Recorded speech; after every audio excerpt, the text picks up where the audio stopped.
नमस्कार विद्यार्थी मैत्रिणींनो, तुमचं ऑनलाईन तासिकेमध्ये स्वागत करते। आज आपण जो टॉपिक शिकवणार आहोत तो आहे समाज। त्याला इंग्लिशमध्ये म्हणतात सोसायटी। आता समाज ही समाजशास्त्रातील एक अत्यंत महत्त्वाची संकल्पना आहे। आपल्या दैनंदिन व्यवहारात समाज हा शब्द नेहमीच वापरला जातो। हिंदू समाज, बौद्ध समाज, अमेरिकन समाज, महिला समाज, म्हणजे रोजच्या व्यवहारामध्ये समाज हा शब्द एका विशिष्ट अर्थाने उपयोगात आणला जात नाही, तर वेगवेगळ्या अर्थाने वापरला जातो। म्हणजेच समाज हा शब्द विविध अर्थाने आपण दैनंदिन जीवनात वापरतो, परंतु समाजशास्त्रात या संकल्पनेला एक विशिष्ट असा अर्थ आहे। समाजामध्ये अनेक लोक असतात, परंतु या लोकांच्या समुच्चयाला समाज म्हटले जात नाही, तर मानवामधील संबंधांची व्यवस्था म्हणजे समाज होय। याचाच अर्थ मानवी समाजामध्ये सामाजिक संबंध महत्त्वाचे असतात। अत्यंत महत्त्वाची एक व्याख्या मॅकॅव्हर आणि पेज यांनी केलेली आहे। मॅकॅव्हर आणि पेज म्हणतात, सामाजिक संबंधांचे जाळे म्हणजे समाज होय। म्हणजेच इंग्लिशमध्ये तीच व्याख्या तुम्ही अशी लिहू शकता की society is a wave of social relationship. Society is a wave of social relationship अशी अत्यंत सुटसुटीत आणि छोटीशी व्याख्या मॅकॅव्हर आणि पेज यांनी केलेली आहे। अनेक समाजशास्त्रज्ञांनी विविध व्याख्या केलेल्या आहेत। जसं गिलिन आणि गिलिननी म्हटलं आहे, सापेक्षता समाज हा एक विशाल असा समूह असून त्यात सामान्य भूभाग, सामान्य जीवन पद्धती आणि पारस्परिक सहकार्य किंवा आपलेपणाची भावना असते, असं गिलिन आणि गिलिन यांनी म्हटलेलं आपल्याला दिसून येतो।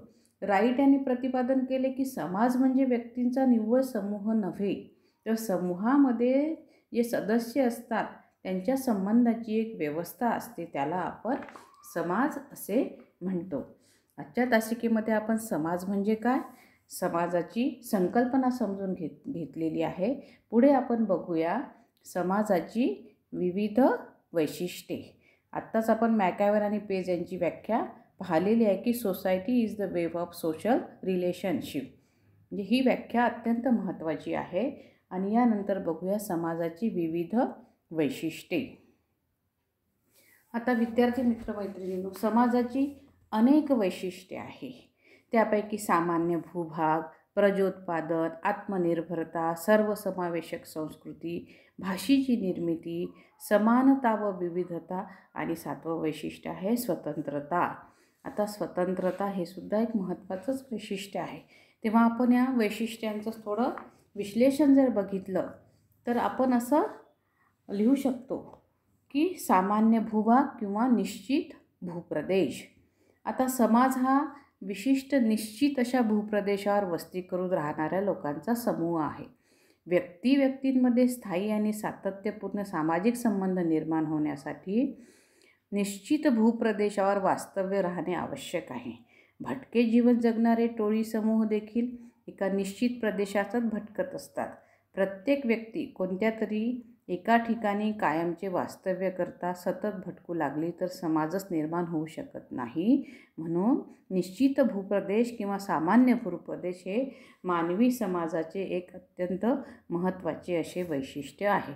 आता दुसरं वैशिष्ट्य आहे प्रजोत्पादन। तर प्रजोत्पादन म्हणजे काय तुम्हाला माहितीच आहे। प्रजोत्पादनाद्वारे समाजात सतत नवीन सदस्यांची भर पडत असते। कोणत्याही समाजातील व्यक्तीची संतती त्याच समाजात राहते। गुलाम म्हणून आलेल्या लोकांना, जिंकून आणलेल्या लोकांना, परदेशीयांना किंवा स्वेच्छेने येणाऱ्या इतर लोकांना समाजात सामावून घेतले जाते, परंतु या मार्गाने समाजाची संख्या अल्प प्रमाणात वाढते आणि सर्वच समाजात हे मार्ग उपलब्ध नसतात। म्हणून प्रजोत्पादनाद्वारे समाजातील सदस्य संख्या वाढते। प्रजोत्पादनामुळे जुन्या पिढीची जागा नवीन पिढी घेते आणि समाजाचे सातत्य सर्वत्र टिकून राहते। आपण बघितलं प्रजोत्पादन, स्वतःची संस्कृती। आता आपण बघणार आहोत आत्मनिर्भरता। आता आत्मनिर्भरता हे वैशिष्ट्य फार महत्त्वाचं आहे। तर यामध्ये आपण बघणार आहोत की प्रत्येक समाजातील व्यक्तींच्या वेगवेगळ्या गरजा पूर्ण करण्याची क्षमता त्याच समाजात असते। अशा प्रकारची व्यवस्था सर्वच समाजात निर्माण झालेली असते. यासाठी कुटुंब संस्था, धर्मसंस्था, राज्यसंस्था अशा संस्था निर्माण झालेल्या असतात आणि या माध्यमातून समाजातील व्यक्तींच्या गरजा पूर्ण होत असतात. अतिशय मागासलेला आदिवासी समाज देखील आत्मनिर्भर असतो. त्याला दुसऱ्या समाजावर अवलंबून राहावे लागत नाही. आता मात्र ग्रामीण समाज, नागरी समाज एकमेकांवर अवलंबून असलेला दिसून येतो. म्हणजे प्रत्येक समाज हा कसा असतो? आत्मनिर्भर असतो. म्हणून आत्मनिर्भरता हे सुद्धा समाजाचं सर्वात महत्त्वाचं असं वैशिष्ट्य आहे. आता सर्वसमावेशक संस्कृती बघू. आता सर्वसमावेशक संस्कृती म्हणजे असा कुठलाही समाज नाही की ज्याच्यामध्ये संस्कृती त्या समाजाची संस्कृती नाही. आपण आदिवासी समाज घेतला तरी त्याला आपली संस्कृती असते. ग्रामीण समाज असो, याच्याशिवाय वेगवेगळे समाज आहे, हिंदू, बौद्ध असंही आपण म्हणू शकतो. म्हणून सर्वसमावेशक संस्कृती ही खूप महत्त्वाची आहे आणि सर्व समाजामध्ये असा एकही भारतामध्ये समाज नाही की त्याला स्वतःची संस्कृती नाही आहे. म्हणजे प्रथा, परंपरा याचं जे काही आपण पालन करतो ते संस्कृतीच्या माध्यमातून करत असतो. म्हणून सर्वसमावेशक संस्कृती हे देखील समाजाचं अत्यंत महत्त्वाचं वैशिष्ट्य आपल्याला दिसून येतं. आता पुढचं वैशिष्ट्य आहे भाषेची निर्मिती. आता भाषेची निर्मिती कशी समाजाचं वैशिष्ट्य महत्त्वाचं हे बघूया. पृथ्वीवर असलेल्या सर्व सजीव प्राण्यांमध्ये मानव प्राणी सर्वात श्रेष्ठ आहे.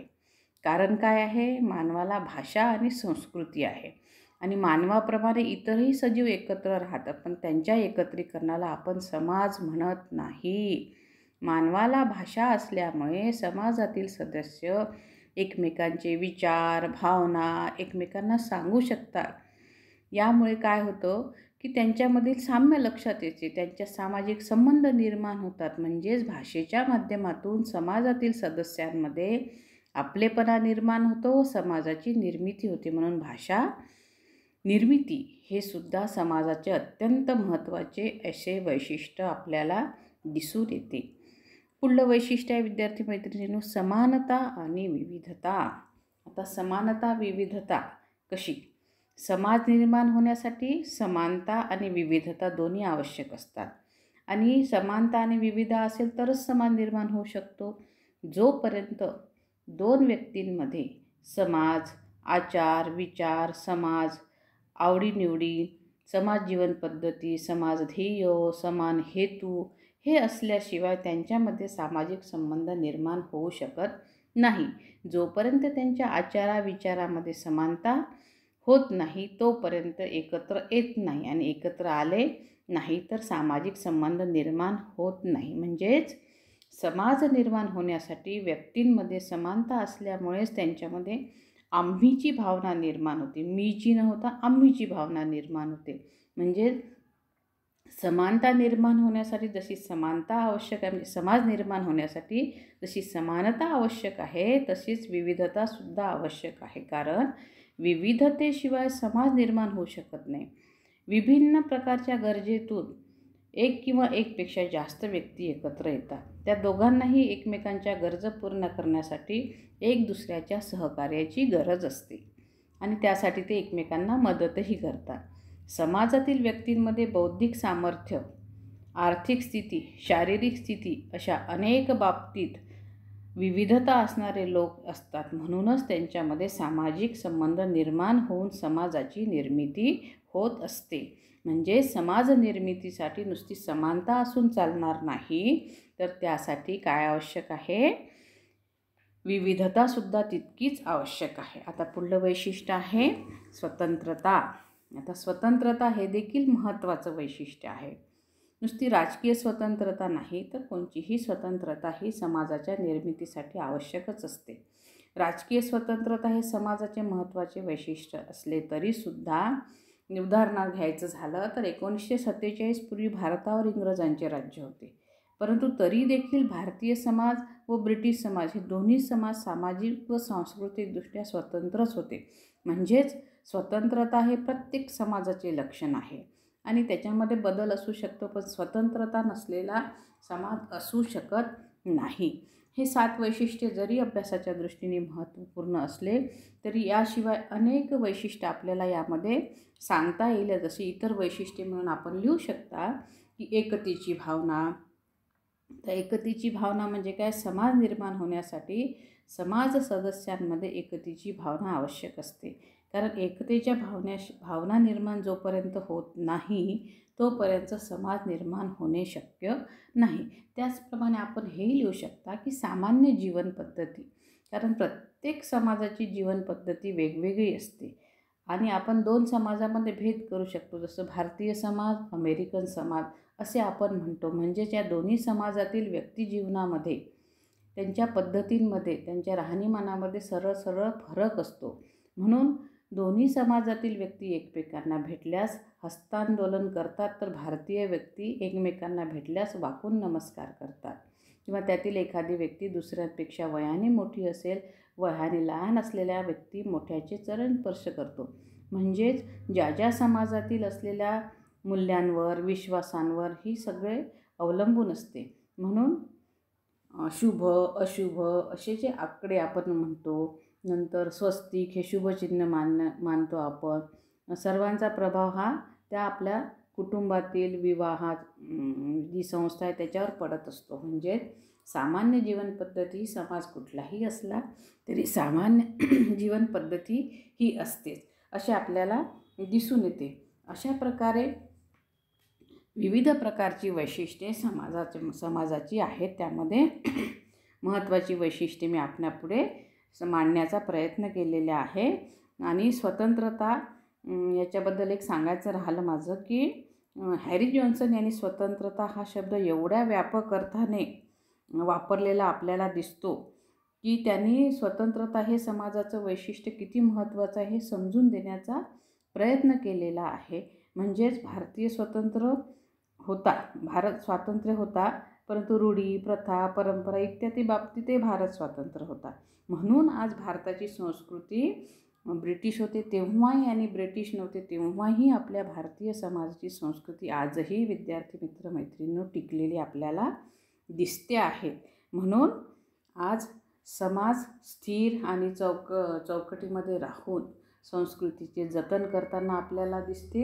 म्हणून अशा प्रकारे आपण सामान्य भूभाग, प्रजोत्पादन, आत्मनिर्भरता, सर्वसमावेशक संस्कृती, भाषेची निर्मिती, समानता व विविधता, स्वतंत्रता, सामान्य जीवन पद्धती, एकतेची भावना असे विविध वैशिष्ट्ये मी तुम्हाला समजून देण्याचा प्रयत्न केलेला आहे. आपणाला ही वैशिष्ट्ये समजले असतीलच असे मी समजते. आपणही ही वैशिष्ट्ये शांतपणे वाचावे. अभ्यासाच्या दृष्टीने प्रत्येक वैशिष्ट्याचं अवलोकन करायला पाहिजे. प्रत्येक वैशिष्ट्याचं विश्लेषण करून ते लिहिण्याचा आपण प्रयत्न करावा. आपल्याला ही वैशिष्ट्ये समजली अशी मी गृहीत धरते आणि आजची तासिका इथे थांबवते. तोपर्यंत पुढच्या तासिकेला आपण भेटू. ठीक आहे? ओके. Thank you very much.